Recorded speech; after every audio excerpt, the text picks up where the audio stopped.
digital marketing is a crucial part of any business's strategy to reach their customers. However, like any form of advertising, it needs to be done properly or you're just wasting money. Meghan Rothschild, president of Chick Media, joins me now with some do's and don'ts of digital marketing. Hey, Meghan, how are you? Hey, I'm doing well, Patrick. How about you? I'm excellent. So you and I both know we've been in the marketing and advertising world for many years. It really comes down to having a plan. Am I correct? Oh, absolutely. Yes, for sure. Having a plan laid out, figuring out what your communications objectives are going to be, what your call to actions are going to be, and really just knowing in advance, right? This is the thing I'm always talking with clients about is plan a couple months in advance as to what messages it is that you're trying to communicate to your audiences. And the other key thing I think we've learned throughout our education is keep your message consistent across all of your marketing.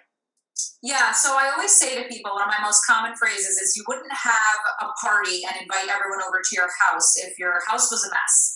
So we need to see consistent branding across digital channels. We need to make sure our website is user-friendly. It communicates the product or services that it is we're trying to sell to our audience.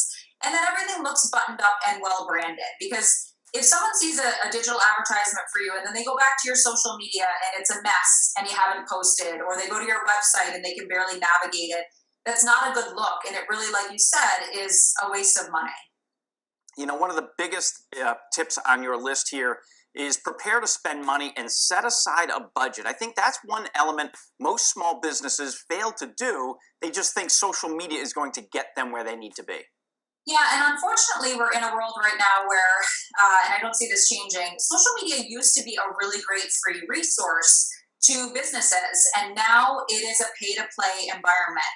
So you really do have to set aside some money and commit. And, you can look at what your revenue is going to be, your potential ROI on these campaigns, on these advertisements, and make a call based on that. If I spend $250 and I get 500 back, hey, that might be an ROI I'm in for.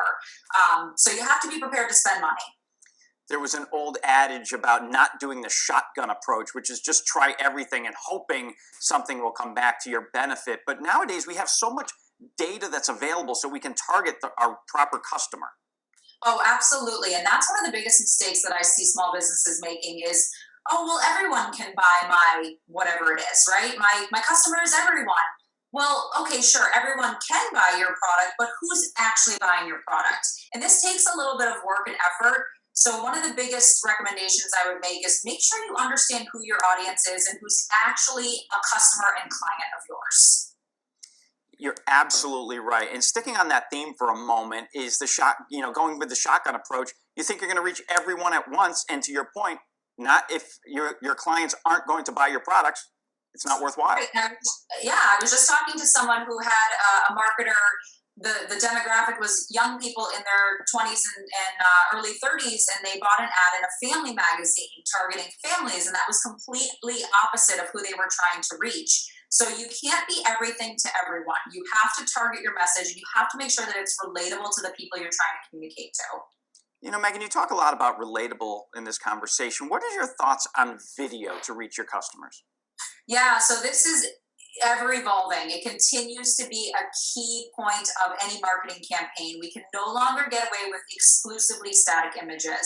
All of the social media outlets and platforms are favoring video. It's a great thing to have on your website to really capture your audience's attention and to get them to engage. So at this point, don't think you can get away with not using video. We have to bite the bullet. We have to get out the phones and get in front of the camera. Meghan, what do you think is an appropriate budget? I know that's sort of a gray area, but what are your thoughts on budgeting?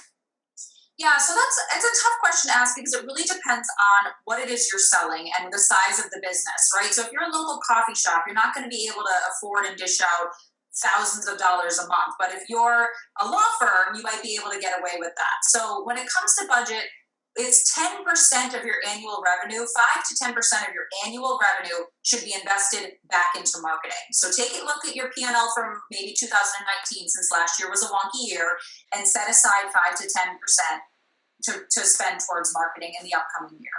And I think we can both agree you got to spend some money to make a little money. Absolutely, for sure.